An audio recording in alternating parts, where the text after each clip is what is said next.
Hello students, welcome to Concept Recap classes. So today we are going to discuss the chapter Life Process in Animals and Humans. Basically it's in your class 10 syllabus, check your NCERT.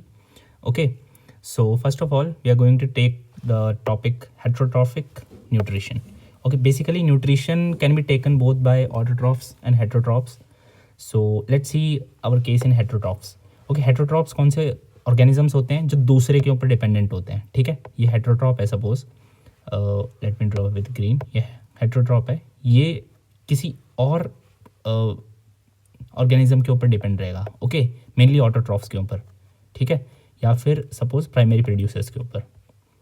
Okay, primary producers.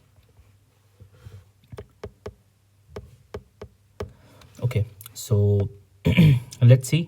Organisms जो होते हैं surrounding के according अपने आप को adapt करते हैं. Basically कैसे अडेप्ट करते हैं, वो ये देखते हैं कि उनके पास उनको न्यूट्रिशन किस फॉर्म में लेना है. वो कैसे डिसाइड करेंगे किस फॉर्म में लेना है. बेसिकली ये चीज़ें डिपेंड करती है 3 फैक्टर्स पे. टाइप क्या है न्यूट्रिशन का, ठीक है, अवेलेबिलिटी है, किस टाइप की अवेलेबिलिटी है, पेड़ है, पौधा है, ट्री है, ठीक है, या फिर मतलब ट्री, या फिर वो एक्वेटिक एनिमल है, या फिर वो पोलर बियर्स है. सपोज वो फिश खाता है तो उसके आसपास सी है तो उसका यूज़ करता है. तो एनवायरनमेंट में अवेलेबिलिटी का बहुत बड़ा रोल है. ठीक है, न्यूट्रिशन में. हाउ कैसे लेते हैं ये भी बहुत बड़ा फैक्टर है एक. हाउ बेसिकली स्टेशनरी है या मूविंग है. बेसिकली स्टेशनरी में क्या होता है ना, सपोज आप ऐसा सोचो कि जो काऊ है, काऊ को ग्रास के लिए कहीं जाना नहीं पड़ता, पेड़ों के लिए कहीं इधर उधर भागना नहीं पड़ता. बेसिकली वो एक जगह स्टेशनरी है तो उसको खा लेती हैं. डियर्स होती हैं, काऊ होती है, जितने भी हर्बीवोर्स होते हैं ना, वो स्टेशनरी टाइप के न्यूट्रिशन पे डिपेंड करते हैं. ठीक है, या फिर मूविंग है कोई भी चीज़. जितने भी ओमनीवोर और कार्निवोर्स होते हैं ना, वो अपने बेसिकली मूविंग टारगेट्स या फिर मूविंग न्यूट्रिशन के ऊपर डिपेंड करते हैं. सपोज लायन है, टाइगर है, या फिर हाइनाज है, कोई भी कार्निवोर या ओमनीवोर एनिमल है ना, वो मूविंग ऑब्जेक्ट्स के, मूविंग ऑर्गेनिजम्स के ऊपर डिपेंड करेगा. सपोज डियर है, डियर को हंट करता है लायन, तो उसके लिए मूविंग है, तो इसके लिए उसका डाइजेस्टिव सिस्टम, उसके सारी चीज़ें डिफरेंट होंगी. ठीक है, तो ये डिफरेंस क्रिएट करता है न्यूट्रिशन को लेने के तरीके में और उनके अंदर की एनाटॉमी में. ठीक है, सपोज मैं बेसिक से समझाता हूँ आपको. फूड, अपन को डाइजेस्टिव सिस्टम समझना है अल्टीमेटली, अपना ये गोल है. तो सबसे पहले जैसे फूड अपने एनिमल्स ने इनटेक किया, लेट्स से एनिमल्स को छोड़ के मैं हमारा ह्यूमंस भी एक एनिमल्स ही होते हैं, तो अपना एग्जांपल भी दे देता हूँ. ठीक है, तो फूड है, फूड को अपन ने इनटेक किया. बेसिकली क्या होता है, फूड को क्या करना है अपन को, कॉम्प्लेक्स होता है फूड. कॉम्प्लेक्स मतलब बेसिकली कॉम्प्लेक्स शुगर्स का बना हुआ होता है, कॉम्प्लेक्स कार्बोहाइड्रेट्स होते हैं, स्टार्च होते हैं उसमें. ठीक है, उसको ब्रेक डाउन करना है सिंपल सब्सटेंस में. ठीक है, सिंपल शुगर्स में ब्रेक डाउन करना है. तो उसके लिए ना 2 तरीके से वो कर सकता है. आउटसाइड द बॉडी करे या तो, ठीक है, या फिर इनसाइड द बॉडी करे.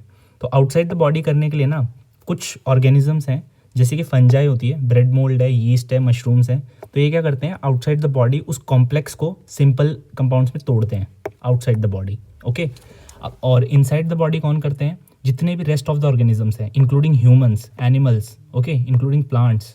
ठीक है, ये सब इनसाइड द बॉडी करते हैं. ठीक है, बेसिकली वो लोग क्या कर रहे हैं, कॉम्प्लेक्स सब्सटेंस को अपने बॉडी के अंदर तोड़ रहे हैं. सपोज हम लोगों ने स्टार्च कंज्यूम किया जो कि आलू में होता है, लेट्स से, ठीक है, या फिर राइस में होता है.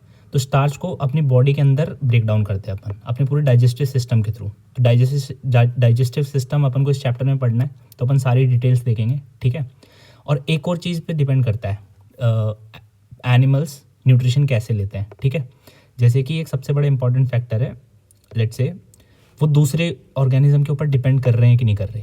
ठीक है, are they hosting another animal और नॉट.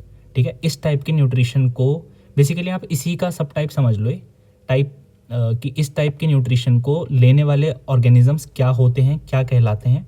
ठीक है, इनको अपन अभी देखते हैं. ठीक है, पैरासाइटिक न्यूट्रिटिव स्ट्रैटेजी, ये बेसिकली सिम्बायोसिस का ये एक टाइप है. ठीक है, सिम्बायोसिस क्या होता है, देखो, सिम्बायोटिक रिलेशनशिप में रहने वाले एनिमल्स, रहने वाले ऑर्गेनिजम्स बहुत कम होते हैं. जैसे कि मैं आपको एक एग्जांपल देता हूँ कोरल रीफ्स का. ठीक है, कोरल रीफ्स जो होती है ना, कोरल रीफ्स ये सिम्बायोटिक रिलेशनशिप में रहती है पॉलिप्स के साथ.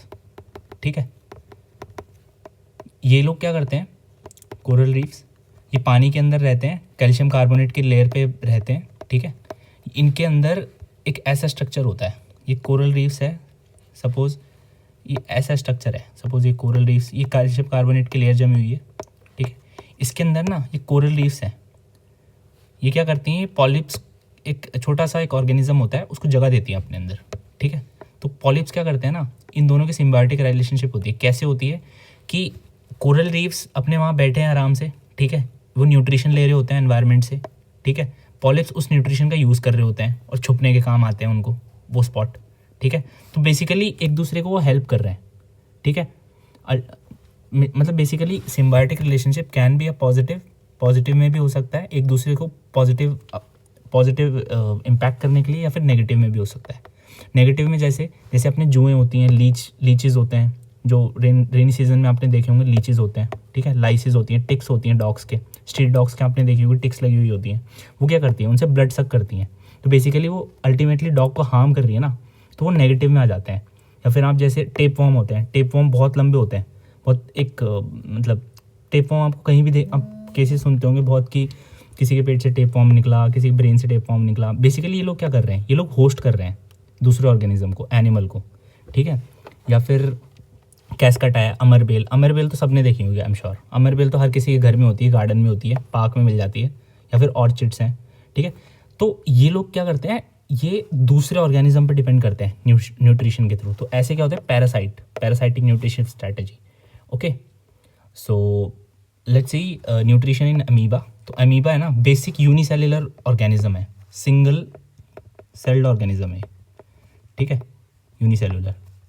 तो यूनिसेल्युलर ऑर्गेनिज्म कैसे होते हैं, जिनके अंदर सिंपल स्ट्रक्चर होता है जिनके सेल का, बेसिकली इतना कॉम्प्लेक्स नहीं होता, बहुत सिंपल स्ट्रक्चर होता है, ठीक है। सिंपल स्ट्रक्चर मैं लिख देता हूँ एक बार आपके लिए, आपको दिक्कत नहीं आएगी इतनी, ठीक है। सिंपल स्ट्रक्चर होता है। अब ये लोग क्या करते हैं ना, अमीबा एंड पैरामीशियम, जितने भी यूनिसेल्युलर ऑर्गेनिजम्स हैं, ठीक है, सिंगल सेल्ड ऑर्गेनिजम्स हैं, मोस्टली ये क्या करते हैं, ये अपना जो न्यूट्रिशन है ये डिफरेंट किस तरह से लेते हैं, मैं आपको एक्सप्लेन करता हूँ। बेसिकली क्या होता है, जैसे अमीबा है, ये अपनी बॉडी का यूज़ करता है न्यूट्रिशन लेने में। क्या करता है कि इसकी बॉडी, ये अमीबा की शेप कुछ ऐसी सी होती है, ये क्या करता है कि इसके जब भी कोई फूड पार्टिकल यहाँ आएगा, ठीक है, इसके नज़दीक आएगा, तो ये क्या करेगा, अपने टेम्परेरी फिंगर लाइक प्रोजेक्शंस जो होती है ना, इसकी एक्सटेंशंस होती है, उनसे ये जो एक्सटेंशंस है, मैं आपको ग्रीन कलर से दिखाता हूँ, ये जो एक्सटेंशंस है, इनसे क्या करेगा ना, क्लोज करना शुरू कर देगा फूड को, ऐसे ऐसे ऐसे धीरे धीरे। तो ये जैसे जैसे क्लोज होगा, तो ये फूड वैक्यूल बन जाएगा इसके अराउंड, इस फूड के अराउंड, इसके अमीबा के अंदर एक फूड वैक्यूल बन जाएगा, ठीक है। अब क्या होगा, एंजाइम्स एंटर करेंगे अमीबा के, ठीक है, अब इसको डाइजेस्ट करना स्टार्ट कर देंगे। अब फूड वैक्यूल के अंदर क्या होता है, बेसिकली कॉम्प्लेक्स जो फूड होता है ना, कॉम्प्लेक्स जो फूड होता है उसको सिंपल में ब्रेक डाउन करता है। हर ऑर्गेनिज्म सिंपल में ब्रेक डाउन कर रहा है, और ये कर किसके रहा है, अपने अंदर कर रहा है, ठीक है। मेटाबॉलिक एक्टिविटीज़ के अंदर हो रही है, अनलाइक फंजाई उसमें बाहर होती है, ठीक है। अब इसने क्या करा, अब इसने धीरे धीरे इसको अंदर लेता गया, ये अब इसने एब्जॉर्ब कर लिया, ठीक है, इसको एब्जॉर्ब कर लिया, एसिमिलेट कर लिया, बेसिकली अपने अंदर मिला लिया। अब कुछ वेस्ट प्रोडक्ट बचा होगा उसमें कुछ इनऑर्गेनिक सब्सटेंसेज होंगे, उसको उससे बाहर निकालना होगा। अब ये क्या करेगा, जो अनडाइजेस्टेड फूड होगा उसको थ्रो आउट कर देगा, ठीक है। तो ये बेसिकली पूरा जो डाइजेस्टिव चार्ट था, या फिर आप ऐसे समझ लीजिए न्यूट्रिशन फीडिंग थी अमीबा की, वो ये थी। अब होता क्या है कि अमीबा की जो बॉडी होती है वो मोबाइल होती है, मूविंग होती है, बट पैरामीशियम के केस में ऐसा नहीं होता। ये पैरामीशियम है, ठीक है, मैं लिख देता हूँ आपको यहाँ पे, ये पैरामीशियम है, पैरामीशियम है, ठीक है। पैरामीशियम के केस में क्या होता है ना, इसकी बॉडी मोबाइल नहीं होती, रिजिड होती है, ये अमीबा की तरह ना मूव नहीं कर सकती। अमीबा देखो यहाँ पे मूव कर रहा है, अपनी शेप चेंज कर रहा है बार बार बार बार बार बार, ठीक है। लेकिन पैरामीशियम की बॉडी डेफिनेट शेप होती है, मैंने लिखा हुआ देखो, डेफिनेट शेप में होती है। तो क्या होगा ना, इससे ये अपने आप को खुद को मूव करेगा बॉडी को, या तो इसको खाना अपने पास लाना होगा, या ये खाने के पास जाएगा। सपोज खाना इधर पड़ा है कहीं, और इसको एक पर्टिकुलर लोकेशन है, सपोज वहाँ लेके खाना खाता है, सपोज इस लोकेशन पे खाना खा रहा है, तो क्या करेगा ना, ये जो आप देख रहे हो ये फिंगर लाइक छोटी छोटी प्रोजेक्शंस है, ये सीलिया बोलते हैं इनको। ये क्या करेंगे ना, सीलिया ये अपने फूड से अटैच कर लेंगे अपने आप को, और इसको मूव करते करते करते करते करते करते करते करते फूड को इस पर इधर ले आएंगे, और ये खा जाएगा। इसमें क्या हो रहा है, ये अपनी शेप चेंज नहीं कर रहा है बेसिकली, बट जो अपने सीलिया है उससे अपने फूड को अपने सोर्स की तरफ लेके जा रहा है और उसे खा जा रहा है, ठीक है। डेफिनेट शेप होती है, याद रखना, बहुत इंपॉर्टेंट चीज़ है, ठीक है। अब क्या, अपना human reproductive system, human digestive system, I am really sorry, human digestive system, ठीक है, बहुत इंपॉर्टेंट है, आपके एग्जाम में जरूर आएगा। इसको करके जाना, रट के जाना, कुछ भी करो बट इसे समझ लेना, ठीक है। चार्ट बनाने को तो ज़रूर आ जाता है कई बार, ठीक है। सबसे पहले क्या होता है ना, देखो स्टेप बाय स्टेप समझेंगे, इसमें बहुत सारे स्टेप्स इन्वॉल्व हैं, थोड़ा सा कॉम्प्लेक्स है, समझने में दिक्कत आएगी, बट एक एक करके समझते हैं, ठीक है। सबसे पहले क्या होता है, ओरल कैविटी से ना, सपोज अपन ने खाना खाया, ये अपना खाना है, I am sorry for drawing, ठीक है, ये अपना खाना है, ये अपन ने खाया, ठीक है। अब इसको अपन अंदर ले रहे हैं। अब क्या होगा कि इस खाने को जैसे ओरल कैविटी से लेंगे तो सबसे पहले क्या होगा, टंग आएगी अपनी, टंग का यूज़ करेंगे अपन। टंग के बाद में अपने जो सलाइवरी ग्लैंड्स होते हैं, सलाइवरी ग्लैंड्स में जैसे कि सलाइवा है अपना, उसको सलाइवा के थ्रू अपन इसको चू करेंगे, खाएंगे, दांतों के थ्रू चू करेंगे और सलाइवा के थ्रू इसमें वेटिंग होगी। बेसिकली सलाइवा में ना एंजाइम्स प्रेजेंट होते हैं, एंजाइम्स, बहुत सारे एंजाइम्स होते हैं अपने बॉडी के अंदर, आपको सारे बताऊंगा एक एक करके जो इंपॉर्टेंट है, ठीक है। आप इतना याद कर लो अभी कि सलाइवा के अंदर एंजाइम्स होते हैं, जो कि अपना जो लिक्विड होता है ना, सलाइवा लिक्विड होता है, इसमें ये मान लो 99% वाटर है और 1% एंजाइम्स है, ठीक है, ऐसे समझ लो। तो ये सलाइवा क्या कर रहा है, सलाइवा बेसिकली इसको खाने को डाइजेस्ट होने में हेल्प कर रहा है। कैसे हेल्प कर रहा है डाइजेस्ट होने में, जैसे ही फूड अंदर गया, सपोज यहाँ गया, सलाइवा इसके ऊपर वर्क करेगा, अपनी जो ये जो पूरा डाइजेस्टिव सिस्टम है ना, ओरल कैविटी से लेकर फिरिंग्स से लेकर अपना पूरा का पूरा डाइजेस्टिव सिस्टम, इसको एलिमेंट्री कैनाल बोलते हैं। बेसिकली इसको क्या बोलते हैं, alimentary canal, alimentary canal, alimentary canal, ठीक है, ये बोलते हैं इसको। जो अपनी एलिमेंट्री कैनाल होती है ना, वो पूरी including oesophagus, small intestine, large intestine, liver, सबको मिला के एलिमेंट्री कैनाल बोलते हैं। तो जो एलिमेंट्री कैनाल की जो लाइनिंग होती है ना एनल, वो बहुत ज़्यादा स्मूथ होती है, बेसिकली बहुत ज़्यादा सेंसिटिव होती है। तो उसको खाने को वेट बनाना होगा डाइजेस्ट होने के लिए, तो वेट बनाने के लिए अपन क्या करेंगे, खाने को सलाइवा की वो देंगे ल्यूब्रिकेशन, ठीक है, और उसमें कुछ ऐसे एंजाइम्स डालेंगे जो कि उसको डाइजेस्ट करने में फर्दर हेल्प करेगा, ठीक है। सलाइवा के 2-3 काम होते हैं, ये एंटीबैक्टीरियल होता है, एंटीसेप्टिक होता है क्योंकि बैक्टीरियाज को भी किल करता है, और साथ ही साथ ये क्या करता है कि अपने जो सलाइवरी ग्लैंड्स में जो सलाइवरी एमाइलेज एंजाइम होता है, एक सलाइवरी एमाइलेज एंजाइम, ठीक है,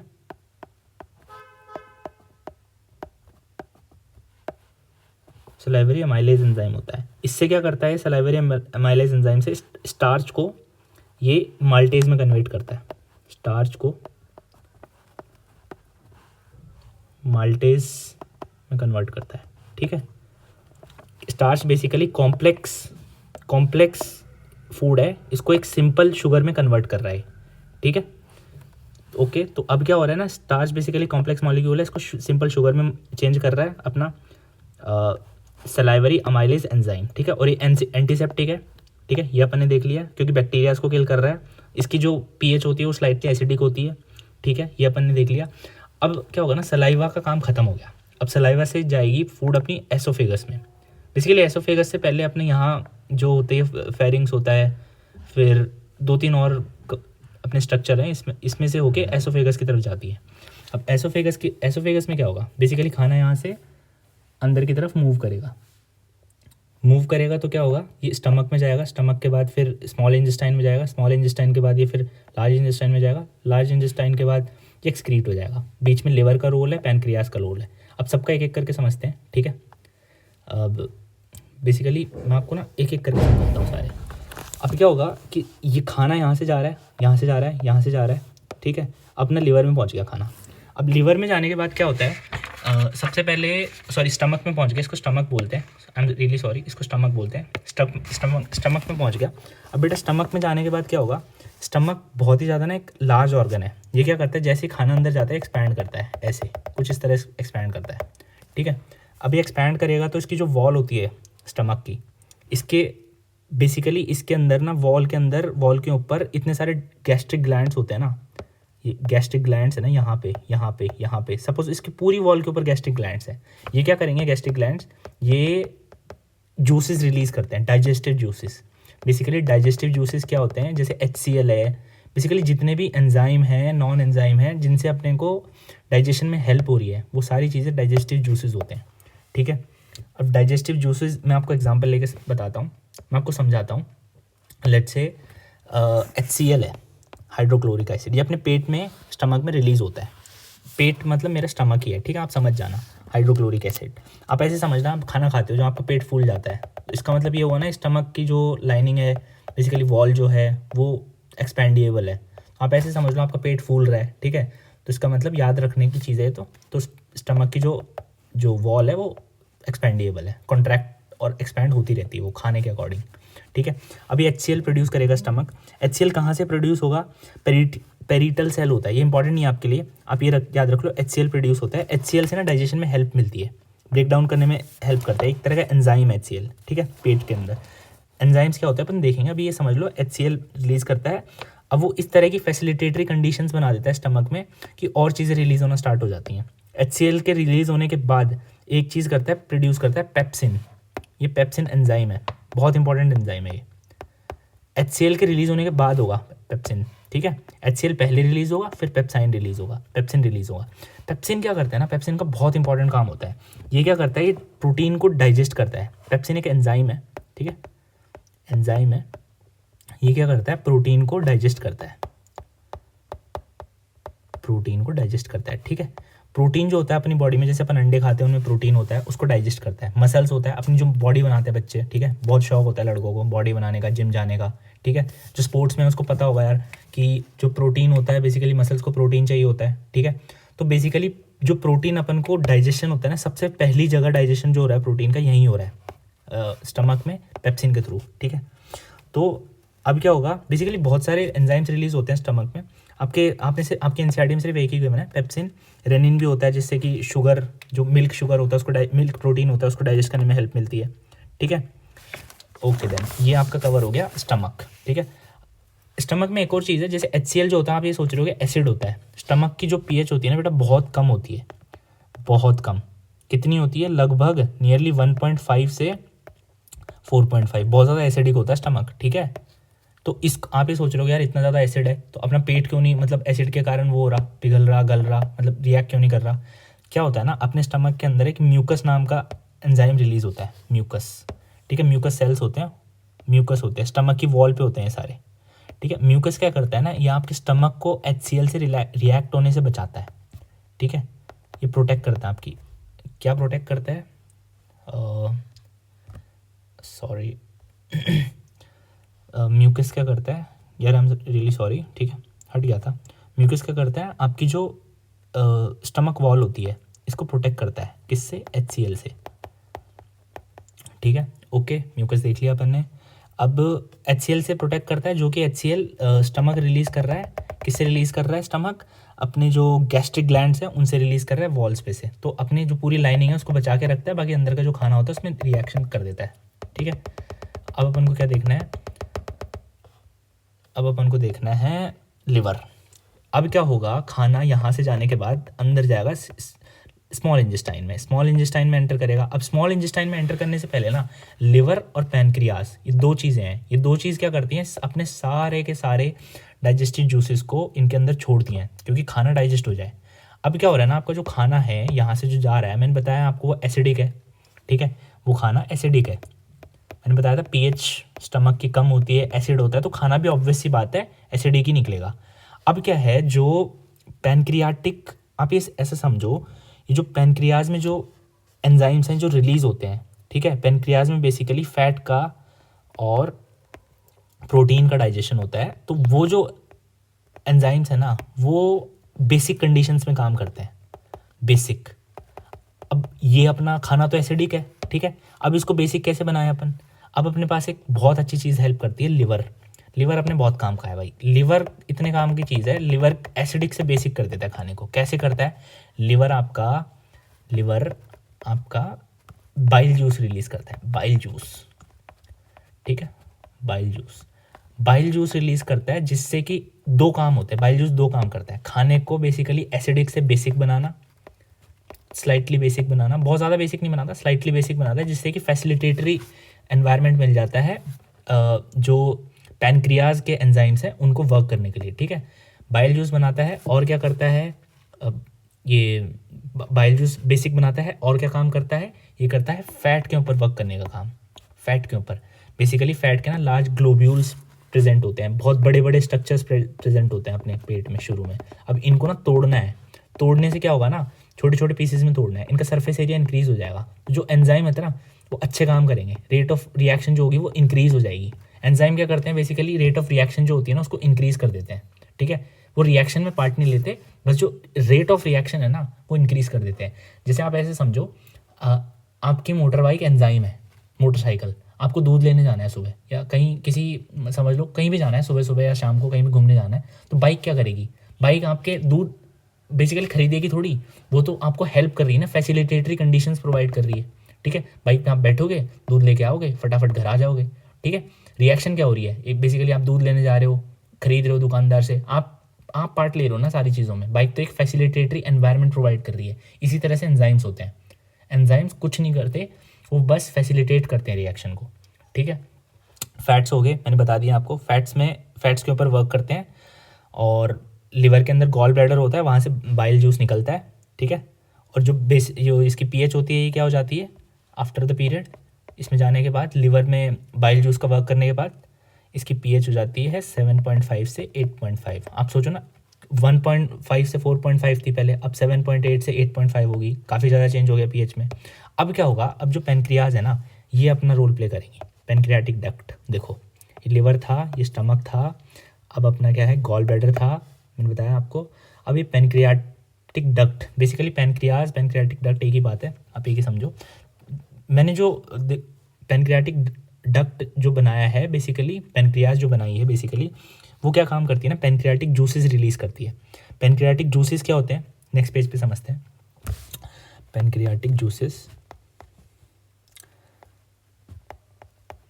थोड़ा सा स्लाइटली कंसेप्चुअल है, बट एक बार समझ आ गया ना, आप जिंदगी भर नहीं भूलोगे इस टॉपिक को, ठीक है।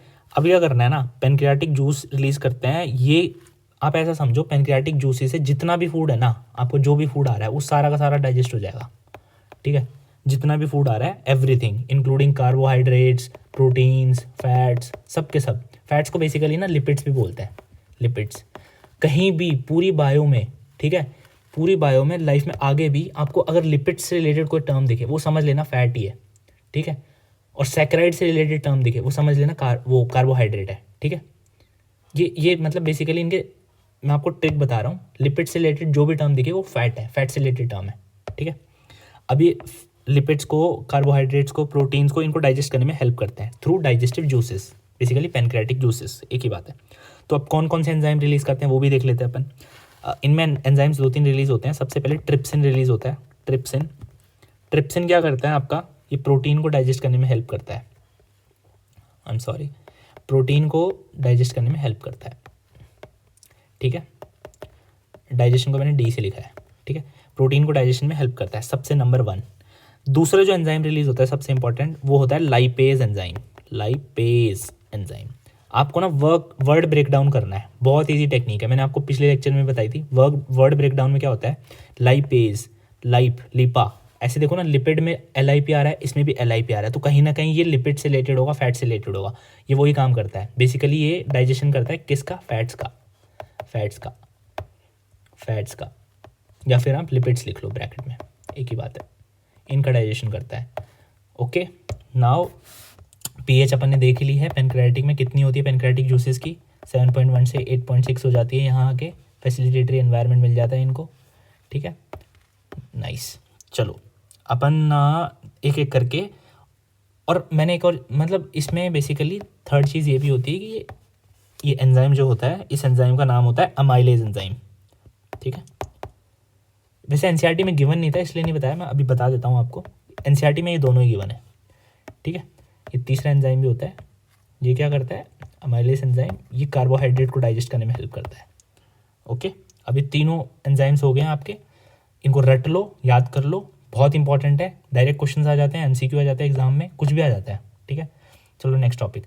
हाँ, एंजाइम और हार्मोन्स में क्या अंतर होता है, ठीक है, बहुत ईजी कंसेप्ट है। एंजाइम और हार्मोन्स क्या होता है, देखो मैंने एक फिगर बनाई है, ध्यान से देखना इस फिगर को, ठीक है। ये जो है मैंने माल्टोस ऊपर लिया है। माल्टोस बेसिकली आप ऐसे समझो अपना खाना है माल्टोस, ठीक है। माल्टोस ये कॉम्प्लेक्स शुगर माल्टोस में ब्रेक डाउन होते हैं आगे जाके, जो अपन स्टार्च वगैरह खाते हैं सब माल्टोस, सुक्रोज, इन सब में ब्रेक डाउन होते हैं। तो माल्टोस अपना खाना है। एंजाइम क्या है बेसिकली, ये एंजाइम है, ठीक है। अब एंजाइम क्या करेगा ना, माल्टोस के ऊपर जाके बैठ जाएगा, इसको फैसिलिटेटरी एनवायरनमेंट प्रोवाइड करेगा, रिएक्शन को स्पीड अप करेगा। अब जैसे ही माल्टोस ग्लूकोज में चेंज होगा ना, जैसे इसकी रिएक्शन कंप्लीट होगी, बेसिकली कहने का मतलब ये अपना रास्ता दूसरी साइड देख लेगा जहाँ से ये आया था, वापस हो लेगा, ठीक है। ये रिएक्शन में पार्ट नहीं ले रहा, इसका काम खत्म, बोला भाई मैं जा रहा हूँ, टाटा बाय बाय, ठीक है। ये एक ऐसा दोस्त है जो आपको सक्सेस की ओर लेके जाएगा, ठीक है। ऐसे समझो ये आप हो, ये आपका दोस्त है, आप दोनों साथ बैठे, साथ में तैयारी की, पढ़ाई की, ठीक है। आपके बहुत अच्छे मार्क्स आ गए एग्जाम में, अब आपके दोस्त और आप अलग अलग कॉलेज में चले गए, अब अपने अपने रास्ते, ठीक है। ये एक फैसिलिटेटरी एनवायरनमेंट प्रोवाइड कर रहा है, ठीक है। हॉर्मोन्स क्या होते हैं ना, basically hormones basically chemical messengers होते हैं और एंजाइम्स कैटलिस्ट होते हैं, ठीक है। पहला डिफरेंस आप ऐसे लिख लो, एंजाइम को मैं ई से लिख रहा हूँ, हॉर्मोन्स को मैं एच से लिख रहा हूँ। ये जो होते हैं कैटलिस्ट होते हैं, कैटलिस्ट, ठीक है। हॉर्मोन्स जो होते हैं ये केमिकल मैसेंजर्स होते हैं, ठीक है। ये अपन ने देख लिया, ठीक है। चलो अब क्या होता है कि एंजाइम्स जो होती है, हॉर्मोन्स का मैं आपको समझा देता हूँ। हॉर्मोन्स क्या होता है ना, किसी हॉर्मोन्स का क्या काम होता है कि किसी कहीं से ही रिलीज होंगे। सपोज पेनक्रियाज में बेसिकली एक्सोक्राइन, जो आपका एज ए एक्सोक्राइन जब पेनक्रियाज काम करता है तो इंसुलिन का हार्मोन निकालता है। इंसुलिन क्या करता है, ब्लड शुगर लेवल रेगुलेट करता है। आपने पढ़ा हुआ डायबिटीज़ वगैरह में आपके बहुत सारे रिलेटिव्स को होगी या किसी ना किसी को होगी, भगवान ना करे हो, बट मैं बता रहा हूँ, सुना ज़रूर होगा आपने कि जो पेनक्रियाज से जो आपके एंजाइम निकलते हैं एक्सोक्राइन ग्लैंड के थ्रू, बेसिकली वो क्या करते हैं, जैसे कि इंसुलिन है वो आपका ब्लड शुगर लेवल रेगुलेट करता है। अब आप ध्यान से समझो मैं क्या कहने की कोशिश कर रहा हूँ। जो हॉर्मोन्स जो होते हैं एक तरह का मैसेंजर है, ये जैसे कि इंसुलिन है, आप ऐसे समझ लो, ये क्या कर रहा है, ये सेल्स को मैसेज भेज रहा है, ऑर्गन्स को मैसेज भेज रहा है कि भाई ब्लड को, सपोज ये मैसेज भेज रहा है, किसी ऑर्गन को मैसेज भेज रहा है, ये इंसुलिन ब्लड को मैसेज भेज रहा है कि भाई तुझे ब्लड शुगर लेवल रेगुलेट करना है, ठीक है। ये काम करते हैं। तो बेसिकली ये केमिकल मैसेंजर्स होते हैं, ये इन्फॉर्मेशन देते हैं कि आपको ये करना है, आपको ब्लड शुगर लेवल मेंटेन करना है, इंक्रीज़ करना है, डिक्रीज़ करना है। तो बेसिकली ये रिएक्शन में पार्ट नहीं ले रहे, ना ये फैसिलिटेट कर रहे, ये किसी तरह के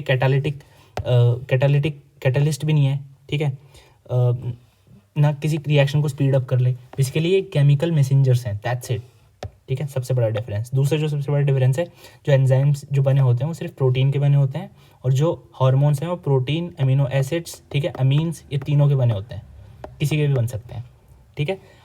एक जो अपने बॉडी में सबसे इंपॉर्टेंट ऑर्गन है, जो अपने पीछे जस्ट पड़ा है, पेनक्रियाज, ये ना पेनक्रियाज एंजाइम्स और हार्मोन्स दोनों रिलीज करता है, एंजाइम्स और हार्मोन्स दोनों रिलीज करता है, ठीक है। एज ए एंजाइम ये एक्सोक्राइन, ये एंडोक्राइन की तरह काम करता है, एंडोक्राइन ग्लैंड, और जब हार्मोन रिलीज करता है तो एज ए एक्सोक्राइन ग्लैंड की तरह काम करता है, एक्सोक्राइन ग्लैंड, ठीक है। इससे एक्सोक्राइन के कौन से निकलते हैं, इंसुलिन हो गया, बहुत सारे, वन ऑफ द हार्मोन है इंसुलिन, बहुत सारे रिलीज करता है। ऐसे ही एंडोक्राइन में ना, एंडोक्राइन जो आपके एज ए एंडोक्राइन काम करता है, तो बेसिकली मैंने थोड़ा सा उल्टा कर दिया, सॉरी, ये ऐसे आएगा, ठीक है। जब पेनक्रियाज जो होता है, जब एंजाइम रिलीज करता है तो एज ए एक्सोक्राइन काम करता है, जब हार्मोन्स रिलीज करता है तो एज ए एंडोक्राइन काम करता है। बेसिकली क्या है कि जब एज ए एंडोक्राइन काम करेगा तो ये क्या रिलीज करेगा, आपका इंसुलिन, और जब एज ए एंडोक्राइन काम करेगा तो एंजाइम्स अपन ने पढ़े ही हैं सारे जितने भी हैं, ये अपना ट्रिप्सिन था, लाइपेज था, ठीक है, आपका अमाइलेज था, ये तीनों, इनमें से कोई भी, ठीक है। पेनक्रियाटिक जूसेस बेसिकली उनको बोलते हैं, ठीक है। हाँ, ये सबसे इंपॉर्टेंट चीज़ है। बेसिकली एनसीईआरटी वगैरह में नहीं गिरा मैं आपकी अंडरस्टैंडिंग के लिए बता रहा हूँ। एंजाइम्स मैंने बता दिया, enzymes work by the lowering activation energy, ये इंपॉर्टेंट नहीं है, छोड़ दो इसे। बेसिकली एक्टिवेशन एनर्जी जो होती है ना, उसको लो कर देता है, मैंने डायग्राम के थ्रू समझाया कैसे लो करता है, ठीक है। एक्टिवेशन एनर्जी वो एनर्जी होती है जहाँ पे केमिकल रिएक्शन टेक प्लेस होती है, ठीक है। तो एंजाइम क्या करता है, उस जो रिएक्शन को टेम्परेचर या फिर जो एनर्जी चाहिए उसको लोअर कर देगा, फैसिलिटेट कर देगा रिएक्शन को। Enzymes chemically recognise, bind and modify substrates basically खाना है जहाँ पे रिएक्शन हो रही है, आप ये समझ लो। जैसे ग्रीन कलर है, इसमें ये सबस्ट्रेट है, सबस्ट्रेट का मतलब इसके ये रिएक्शन में पार्ट ले रहा है और ये अपना एंजाइम है, ये क्या करेगा, इसको फैसिलिटेटरी एनवायरनमेंट प्रोवाइड करेगा, ये एक्टिवेशन एनर्जी लो कर देगा, ठीक है। जैसे अपन पेनक्रियाज में, जैसे अपन स्टमक में समझ लेते हैं, HCl रिलीज होने के बाद में क्या होता है कि आपका जो पेप्सिन होता है उसको फैसिलिटेटरी एनवायरनमेंट मिल जाता है प्रोटीन को डाइजेस्ट करने के लिए, तो रिएक्शन टेक प्लेस होगी, इसके प्रोडक्ट बनेंगे तो एंजाइम निकल लेगा अपने रास्ते, ठीक है। ये है, देखो enzyme plus substrate, activation energy low होगी, कैटालिस्ट के बिना इतने ही पे रिएक्शन हो रही थी, कैटालिस्ट के साथ यहाँ रिएक्शन हो रही है, अब क्या हो गया, अपने अपने रास्ते निकल लेंगे। बेसिकली एक आपका ऐसा दोस्त है एंजाइम जो आपको प्रिपरेशन में हेल्प करता है, सक्सेस दिलाता है, और सक्सेस दिलाने के बाद आपके अपने अपने रास्ते हो जाता है। ऐसे ही दोस्त काम आते हैं बेसिकली ज़िंदगी में, ठीक है। तो चलिए अगला टॉपिक पढ़ते हैं, डेंटल कैविटीज़। डेंटल कैविटीज से पहले ना मैं आपको एक चीज़ बता देता हूँ, ये जो लार्ज इंजेस्टाइन है, बेसिकली स्मॉल इंजेस्टाइन के बाद जो लार्ज इंजेस्टाइन वाला पार्ट है ना, स्मॉल इंजेस्टाइन में क्या होता है, सबसे पहले स्मॉल इंजेस्टाइन का देख लो। स्मॉल इंजेस्टाइन में जितना भी खाना है ना, फुल फ्लेजेडली एब्जॉर्ब हो जाता है, कुछ नहीं बचता है यहाँ के बाद, थोड़ा बहुत कुछ बचता है। क्या होता है इसमें इंजेस्टाइन में, आपके ना जो विल्लाई होती हैं, जो स्मॉल इंजेस्टाइन की जो वॉल है ना, सपोज ये वॉल है स्मॉल इंजेस्टाइन पे, इसमें ना विल्लाइज होती हैं। विल्लाइज बेसिकली क्या होती हैं, स्मॉल इंजेस्टाइन पे ब्लड वेसल्स की जो प्रेजेंस है उसके साथ प्रेजेंट होती है। बेसिकली ब्लड वेसल्स को ही बोलते हैं विल्लाई। ये क्या करती हैं, आपके सरफेस एरिया को इंक्रीज कर देती हैं, खाने के एब्जॉर्प्शन को। अब जैसे खाना जाएगा यहाँ एब्जॉर्ब कर लेंगे इसको, ठीक है, खाने को एब्जॉर्ब कर लेंगे। और ये विल्लाइज ब्लड वेसल्स में बिल्कुल मिक्सड अप होती हैं। ये ब्लड वेसल्स क्या करेंगी, आपके खाने को, आपके शुगर्स को आपके सेल्स तक पहुंचा देंगी बॉडी के। अब ये सेल्स तक पहुंच गया खाना, अब जो सेल्स में जो एनर्जी पहुंची है उसको आप यूज़ कर लोगे। टिश्यू डैमेज है और मतलब, या फिर कोई सेल डैमेज है, ठीक है, उसको रिपेयर करने के लिए, या फिर सेल की कोई रिक्वायरमेंट है, ठीक है, उसके लिए यूज़ कर लोगे आप। अब लार्ज इंजेस्टाइन है, स्मॉल इंजेस्टाइन बहुत लंबी होती है, बहुत बड़ी होती है। हाँ, एक और चीज़ है, जैसे स्मॉल इंजेस्टाइन जो होती है ना, स्मॉल इंजेस्टाइन हर अलग अलग एनिमल्स की अलग अलग हिसाब से होती है। जैसे स्मॉल इंजेस्टाइन में क्या होता है, सारा खाना आपका एब्जॉर्ब होता है। तो आप ऐसे समझो, स्मॉल इंजेस्टाइन एब्जॉर्ब्ड, आप ऐसे समझो जैसे कि स्मॉल इंजेस्टाइन एक गली है, ठीक है, जिसके अंदर सपोज एक वाटर चैनल है, इसके अंदर बहुत सारे वो हैं, सपोज एक ये बहुत सारे पाइप्स हैं लगे हुए हैं इसको बाहर निकालने के लिए पानी को। तो क्या होगा ना, पानी यहाँ से एंटर होगा सपोज, तो यहाँ से एब्जॉर्ब हो जाएगा, यहाँ से एब्जॉर्ब हो जाएगा, यहाँ से एब्जॉर्ब हो जाएगा पानी, लेकिन लास्ट में कुछ पानी तो ऐसा बचेगा ना जो एब्जॉर्ब, मतलब जो इधर उधर नहीं गया है। तो उस पानी को बेसिकली ऐसे ही खाने में क्रोनोलॉजी बैठा हो आप, क्या करना है आपको कि खाना यहाँ से आया, खाने को यहाँ एब्जॉर्ब किया, ठीक है, बहुत सारे विल्लाइज थे, बहुत सारे हज़ारों लाखों में विल्लाइज होते हैं, ठीक है, तो इन्होंने खाना एब्जॉर्ब कर लिया, फिर भी खाना बच गया ना अगर आपका, तो उसको लार्ज इंजेस्टाइन में पड़े हुए रिमेनिंग विल्लाइज एब्जॉर्ब कर लेते हैं।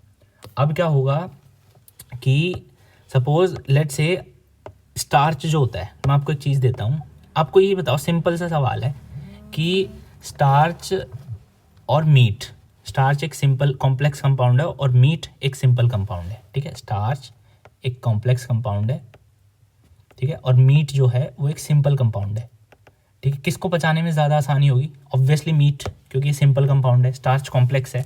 तो कॉम्प्लेक्स कंपाउंड्स के लिए ना आपको पता है कि ज़्यादा मेहनत करनी पड़ेगी, ज़्यादा लंबी पाइप चाहिए, ठीक है, क्योंकि इनको पचाना आसान नहीं है, ठीक है, जो एंजाइम्स इन पर वर्क करेंगे वो थोड़ा टाइम लेंगे ब्रेक डाउन करने में, ठीक है।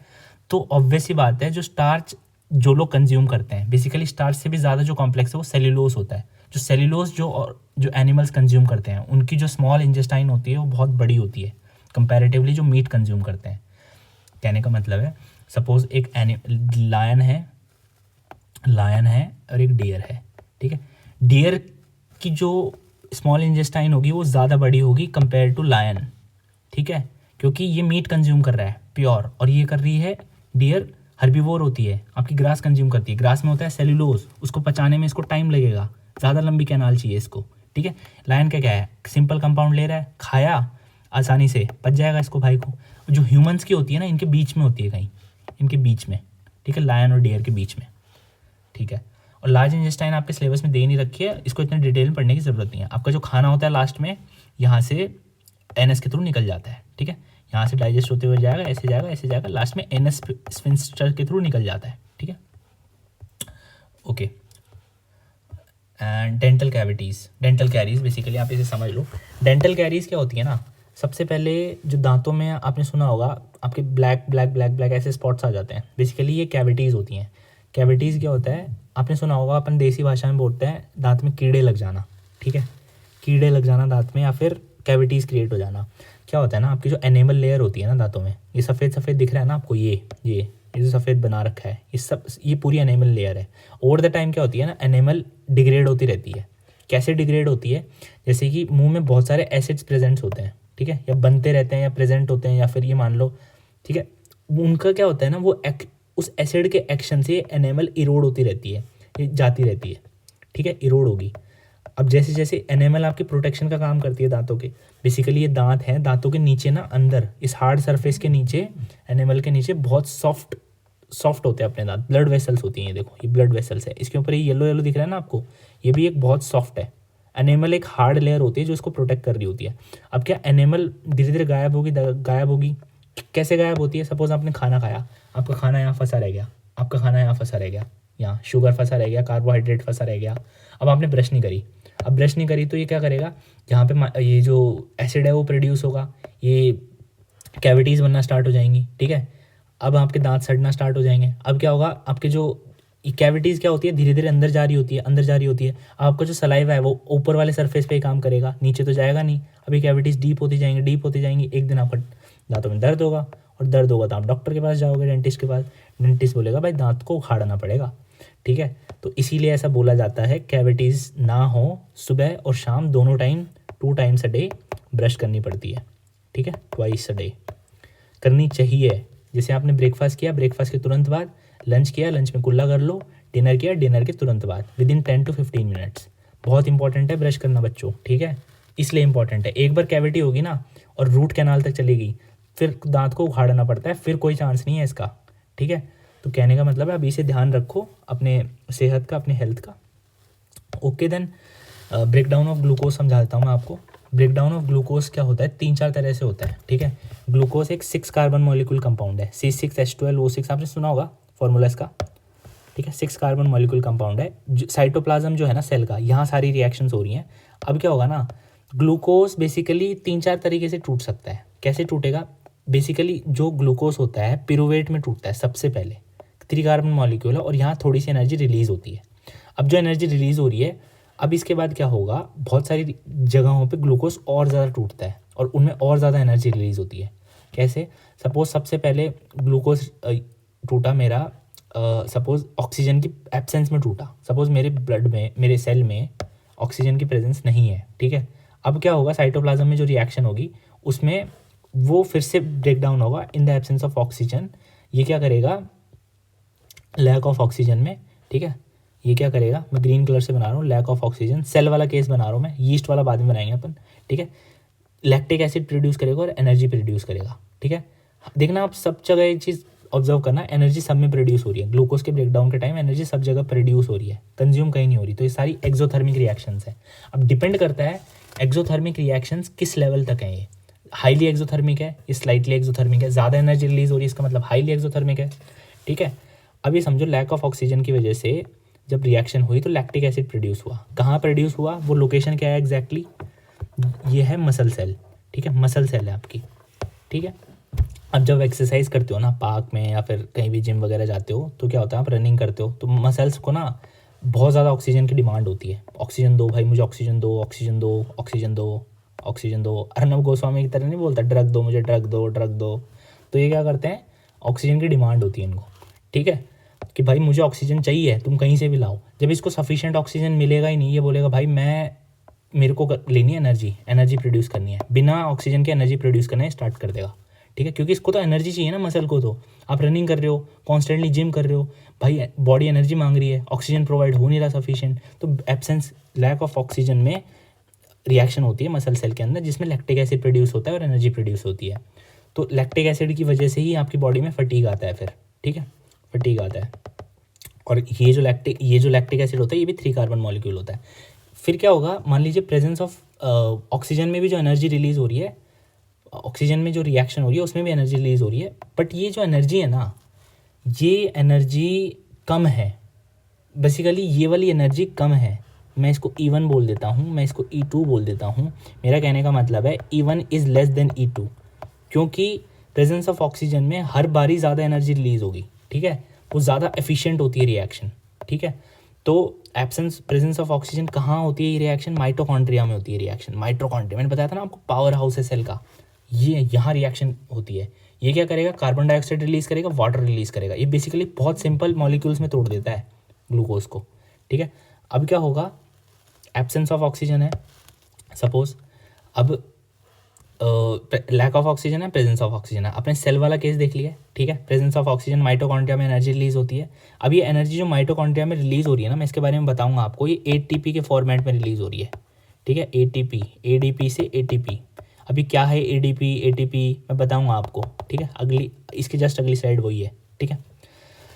ओके, तो ये वाली चीज़ अपन यहाँ होल्ड करते हैं, ये वाली चीज़। इससे पहले अपन ये पढ़ लेते हैं। एब्सेंस ऑफ ऑक्सीजन में ना यीस्ट में भी रिएक्शन होती है। यीस्ट यानी कि अपना जो, आप ये समझ लो छोले भटूरे बनाते हैं उसके लिए जो आटा लगाते हैं पहले, एक दिन पहले, यीस्ट में फर्मेंटेशन होती है। जो फर्मेंटेशन होती है ना, वो भी एब्सेंस ऑफ ऑक्सीजन में होती है।